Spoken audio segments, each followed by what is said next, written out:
दुनिया का कितना भी दरिद्र व्यक्ति हो,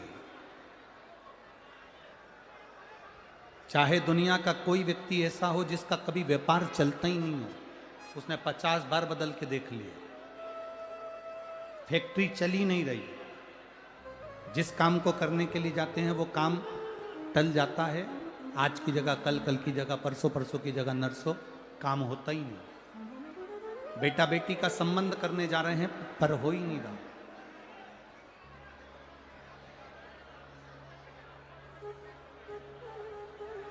कितना भी दरिद्र से दरिद्र व्यक्ति है, कितना भी दीन से दीन व्यक्ति है, एक नियम वो अगर अपनी जिंदगी में बना ले, प्रदोष काल में, प्रदोष के समय पर बेलपत्री के वृक्ष के नीचे एक बार जाकर नमन करना और प्रदोष काल में शंकर भगवान के मंदिर में दिया लगाना, ये दो चीजें अगर वो 3 महीना भी लगातार कर ले तो उसके जीवन में कभी कोई समस्या आ ही नहीं सकती, कोई दुख आ ही नहीं सकता। एक नियम बना, जब कोई कहते तुम्हारे जीवन में कष्ट ही कष्ट है, तब एक काम चालू करो, शिव की आराधना।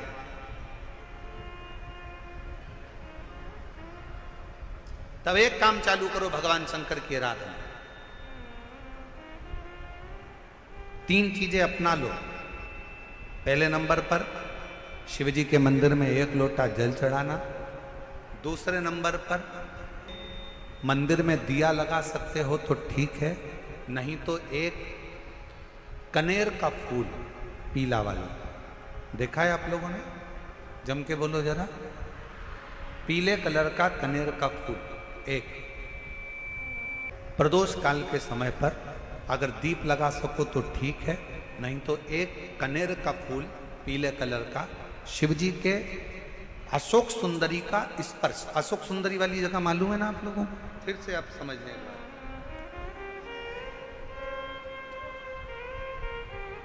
ये शिवलिंग,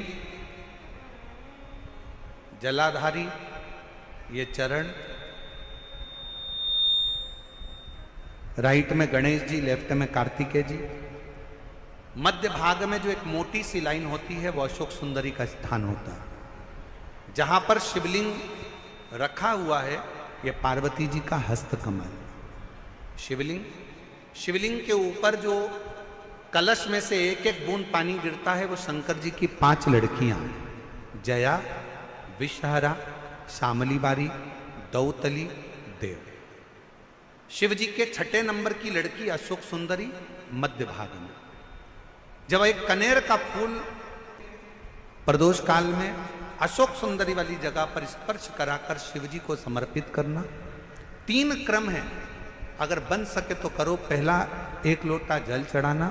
दूसरे नंबर पर अगर बहुत ज्यादा तकलीफ की जिंदगी चल रही हो, बहुत कष्टमय जीवन चल रहा हो और सब ने कह दिया कि तुम्हारी किस्मत में तो धक्के ही लिखे हैं, केवल आप धक्के ही खाओगे, तो एक कनेर का पुष्प प्रदोष काल में अशोक सुंदरी का स्पर्श कराकर शिवलिंग पर चढ़ाओ और शिव की आराधना और दिल से बाबा को पुकारते रहो, श्री शिवाय नमस्तु, श्री शिवाय नमस्तु। और मेरी जीजियों, मेरे जीजाओं, मेरी बेटियों, बेटाओं, मेरी माताओं, एक बात और आपसे कहना चाहता हूं। जब आप पशुपतिनाथ का व्रत करो ना, पशुपति व्रत को अगर आप धारण करो, या सोमवार का व्रत करो, या शिवरात्रि का व्रत करो, या प्रदोष का व्रत करो, या आप शंकर जी के मंदिर में जाकर कोई उपास, कोई व्रत, कोई पूजन कर रहे हो ना, तो एक निवेदन और आज इस व्यासपीठ से करें आप लोगों के लिए। आपकी पूजन की थाली में सब कुछ है, सब कुछ। और जो आपके पास में बैठकर पूजन कर रही है उसकी थाली में अगर कोई कमी रह गई है ना, तो शिव महापुराण ये भी कहती है कि शंकर के सामने बैठकर किसी की पूजन की थाली में भी कमी मत देखो, बन सके अपनी पूजन की थाली में से थोड़ा सा सामान उसकी थाली में रख दो। प्रयास करना कि वो कमी ना देखी जाए। अगर हम भगवान की साक्षी में भी अगर कमी देखेंगे तो हमारे जीवन में कमियां बढ़ती चली जाए। हम क्यों कमी? ए गुरुजी, हमारी टेम्परेरी नौकरी है, बहुत कष्ट में हम, क्या करें हम? कहीं मत जाओ, तुम्हारे नजदीक में जो शंकर का मंदिर है उस मंदिर में जाकर झाड़ू लगाना प्रारंभ कर दो। तुम्हारे शिव जी के मंदिर में कहीं पोछा लगाना प्रारंभ कर दो। तुम्हारे शंकर के मंदिर में थोड़ा सा चंदन घिसना प्रारंभ कर दो। नौकरी पर जाओ, ड्यूटी पर जाओ, बच्चों को संभालो, परिवार को संभालो, उसमें से थोड़ा सा समय शंकर जी को देना प्रारंभ करो।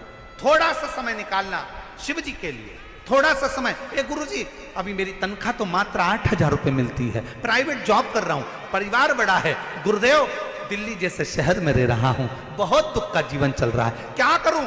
किसी को हाथ नहीं दिखाना, किसी को पत्रिका नहीं दिखाना, किसी को भाग्य नहीं दिखाना, अब जो कुछ दिखाना अपने शंकर को दिखाना, उसके मंदिर में सेवा करना प्रारंभ करो। और मेरे बाबा तेरी सबसे बढ़िया,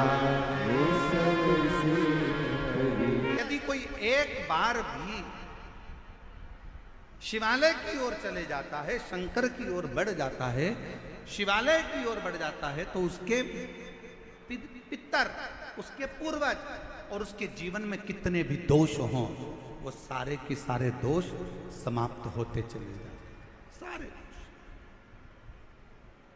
और शायद इसीलिए शिवजी पर चढ़ाया गया एक लोटा जल हमारे घर का पितृदोष हो चाहे अन्य दोष हो, वो भी समाप्त कर दे। कितना सुंदर कहा है। जब जिंदगी बहुत संघर्ष में चल रही हो, बहुत दुख का जीवन चल रहा हो, बहुत कष्ट का जीवन चल रहा हो, बहुत कष्टमय जीवन चल रहा हो, तब शमी के 5 पत्ते, शमी के 5 पत्ते, एक दुर्वा के साथ एक अक्षत चावल का एक दाना, वो भी हल्दी में भिंगोया हुआ हो या केसर में भिंगोया हुआ हो,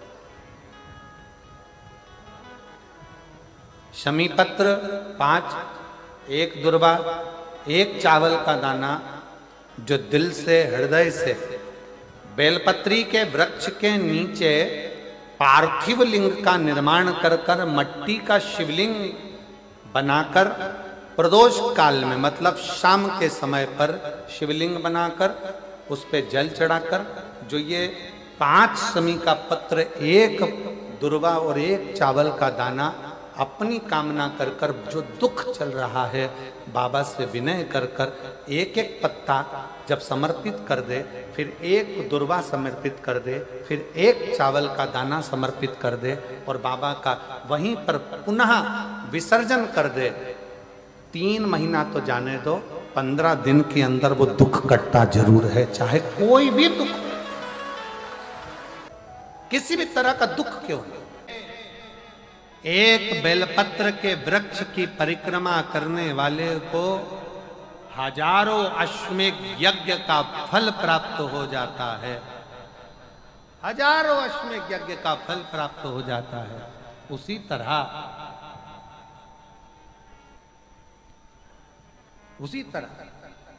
एक पार्थिव लिंग का निर्माण करने वाले को, मिट्टी का शिवलिंग का निर्माण कर कर पूजन करने वालों को 12 ज्योतिर्लिंग के शिवलिंग के दर्शन का पुण्य फल प्राप्त।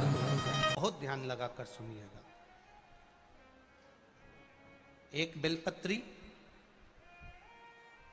और उस बेलपत्री में एक चंदन की बिंदी और एक अक्षत का दाना मात्र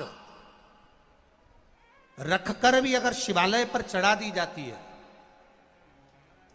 एक बेलपत्री, एक चंदन का बिंदी, और चंदन फिर निवेदन करेंगे। आज के जमाने में तुम लोग सब घिसा घिसाया पड़ा पड़ाया डब्बी का सामान ले लेकर, वो नहीं, चंदन की मुठिया रखो, थोड़ा सा भी घिसो, जरा सा भी घिसो, उसकी एक बिंदी और एक चावल का दाना जब हम भगवान देवाधिदेव महादेव को समर्पित करते हैं, अपनी कामना कर कर समर्पित करते हैं, तो निश्चितता है, महापुराण की कथा कहती है शंकर भगवान उसका फल शीघ्र प्रदान कर देते हैं। भले आपने कुछ करा ना करा, उसका फल तुम्हें मिल जाए। में जाना, लोटा भरकर जल समर्पित करना, और कभी तुम्हारे जीवन में अगर तुमको लग रहा है कि मैं दुखों से पीछा छूट ही नहीं रहा, तब उस जगह पर बेलपत्री के मध्य भाग में पीला चंदन, ये जो पत्ती है और ये दो पत्ती हैं, ये बड़ी पत्ती और ये बीच की जो दो पत्ती हैं, इसके बीच में जो डंडी का भाग रहता है,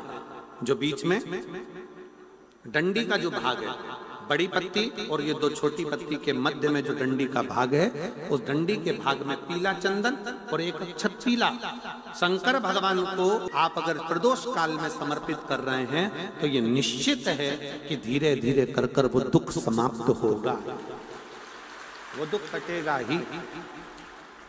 प्रकट वर्णन किया गया शंकर भगवान की आराधना में, शिव की आराधना में, जब तुम्हें लगता है कि तुम्हारा व्यापार नहीं चल रहा, कोई तुम्हें धोखा दे रहा है, लक्ष्मी नहीं आ रही, बहुत चिंता में पड़े हुए हो, बहुत टेंशन में जिंदगी चल रही है, बहुत बीमारियां तुमको घेर ली है और चारों तरफ अंधेरा ही अंधेरा नजर आ रहा है, तुमने विचार करा अब मैं तो मर जाऊं तो अच्छा, मैं सुसाइड कर लूं तो अच्छा, मैं मर जाऊं तो अच्छा, तो मरने से पहले एक काम कर कर देखना, शंकर भगवान की आराधना कर कर देखना, शिव पर एक लोटा जल चढ़ा कर देखना, और ज्यादा चिंता ज्यादा टेंशन हो तो बेलपत्री के जड़ को घिसकर उसका चंदन बनाकर शंकर को लेपन कर कर उसकी भी आराधना कर कर देखना कि बेल चंदन का फल क्या।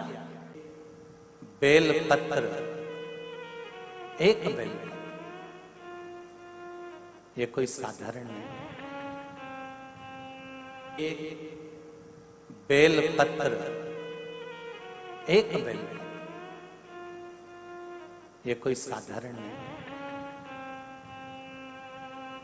एक बेल।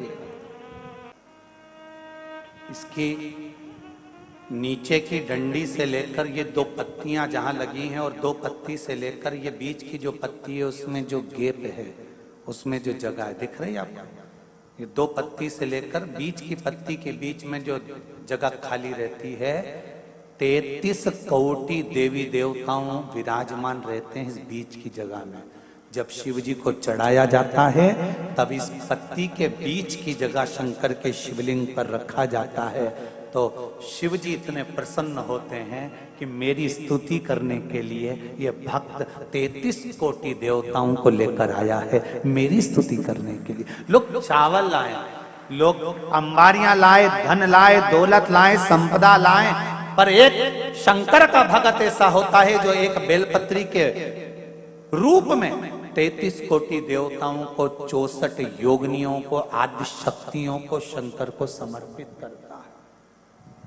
कितना सुंदर संवाद है, कितना सुंदर बात कही कि भूल से भी किसी तीर्थ में नहीं गए, कहीं हमने गौदान नहीं करा, कहीं हम किसी तीर्थ में नहीं गए, हमने कहीं गौदान नहीं करा, हमने कहीं ब्राह्मण भोजन नहीं कराया, हम कहीं गंगा यमुना कावेरी सरस्वती नर्मदा छिपरा पुण्यवान नदी में हम स्नान नहीं कर पाए। शिव महापुराण की कथा कहती है भूलवश भी अगर पिपलेश्वर या बटकेश्वर किसी शिवालय पर भूल से भी अगर एक लोटा जल चढ़ जाता है तो देव अधिदेव महादेव सारे तीर्थों का फल अपने आप प्रदान कर देते हैं, भूल से भी चढ़।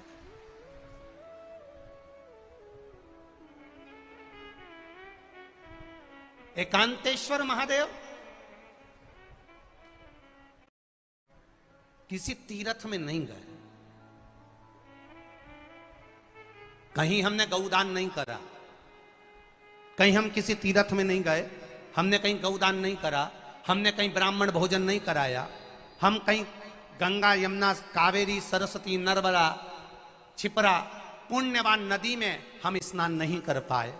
शिव महापुराण की कथा कहती है भूलवश भी अगर पिपलेश्वर या बटकेश्वर किसी शिवालय पर भूल से भी अगर एक लोटा जल चढ़ जाता है तो देव अधिदेव महादेव सारे तीर्थों का फल अपने आप प्रदान कर देते हैं। भूल से भी चढ़ जाए।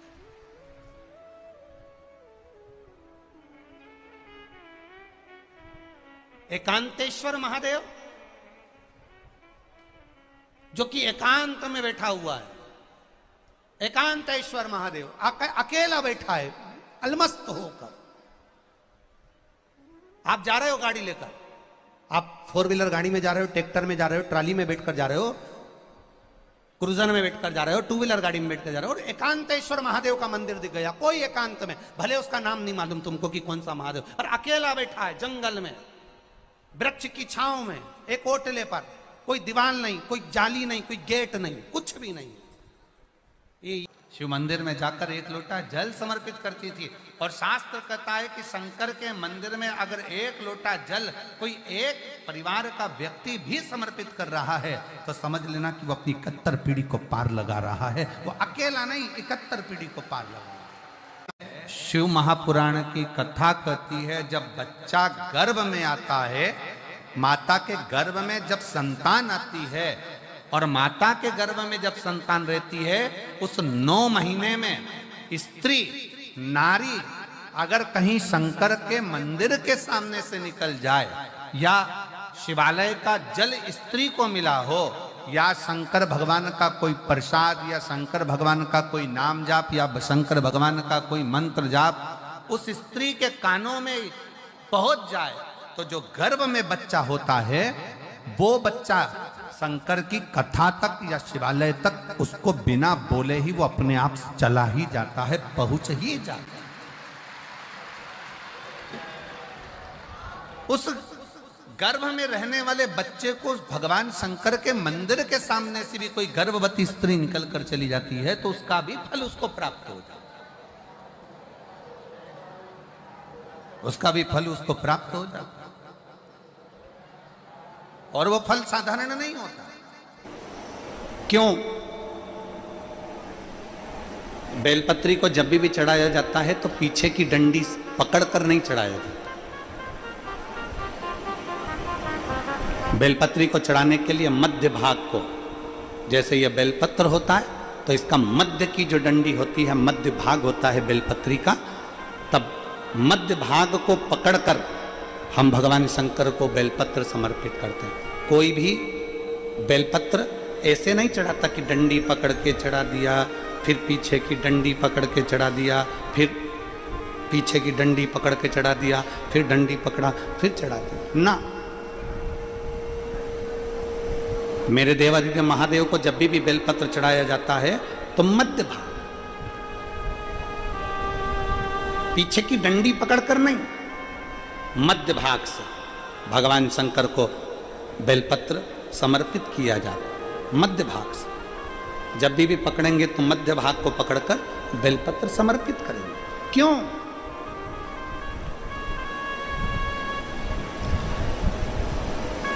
क्योंकि हमने भगवान शिव को मध्य भाग पकड़कर इसलिए समर्पित करा कि ये केवल बेलपत्र का मध्य भाग नहीं है मेरे शंभू, मेरे हृदय के मध्य भाग को मैं आपके चरणों में समर्पित कर रही हूं। मेरा दिल, मेरा हृदय, मेरा चित्त मैं आपको दे रही हूं। मध्य भाग एक विश्वास के साथ दे रही हूं। इतनी सुंदर बात नंदी ने कही है।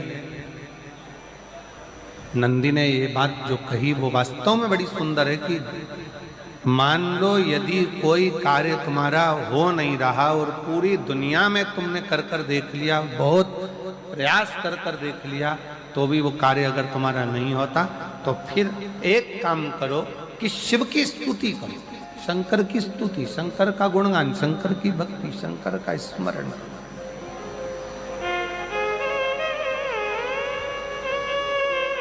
फिर शिव की स्तुति करिए, शंकर से विनय करिए, शंकर से निवेदन करिए, शंकर का गुणगान करिए।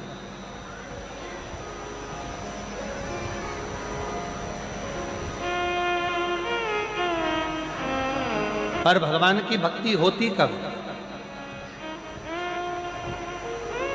जितने आस्था चैनल पर कथा सुन रहे हैं, जितने फेसबुक यूट्यूब पर कथा सुन रहे हैं, जितने पंडाल में बैठकर शिव भक्त कथा को रसपान कर रहे हैं, उनसे निवेदन करूंगा कि शंकर की भक्ति होती कब है, शंकर का स्मरण कब होता है, शंकर की भक्ति कब होती है, शंकर की कथा सुनने में मन कब लग सकता है, जब अपने भीतर की अभिमत्ता, अपने भीतर का अहम, अपने भीतर का अहंकार, अपने भीतर की आसक्ति, अपने भीतर का काम, अपने भीतर की तृष्णा जब दूर हो जाए तो समझो कि आप शिव में मन लगा बैठे।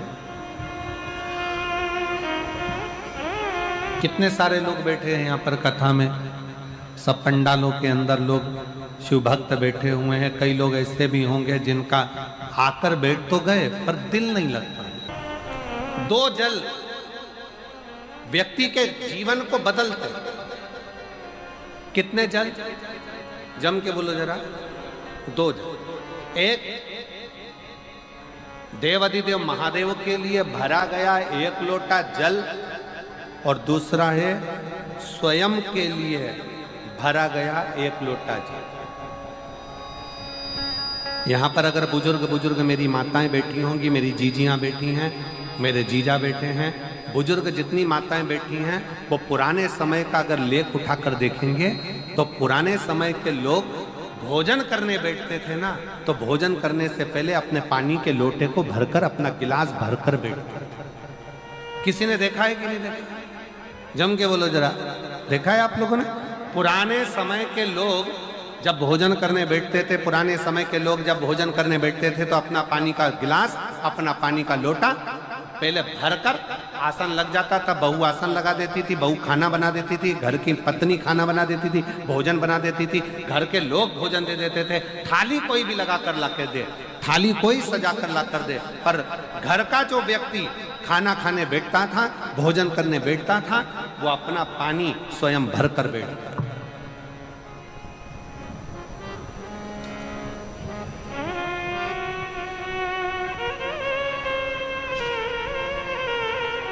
अब आज के जमाने में दुनिया के लोग कहते हैं मैं दुकान चला रहा हूं, दुनिया के लोग कहते हैं मैं घर चला रहा हूं, दुनिया के लोग कहते हैं मैं ये कर रहा हूं। तुम अपना खुद का पानी भरकर तो बैठ नहीं रहे और कह रहे हो कि घर चला रहा हूं। स्वयं का एक गिलास पानी व्यक्ति नहीं भर पा रहा। कितना सुंदर कहा है महाराज जी। बहुत सावधानी से सुनिएगा। दो जगह का जल व्यक्ति के जीवन को बदल देता है। एक शिव के लिए भरा गया जल और दूसरा स्वयं के लिए भरा गया जल। स्वयं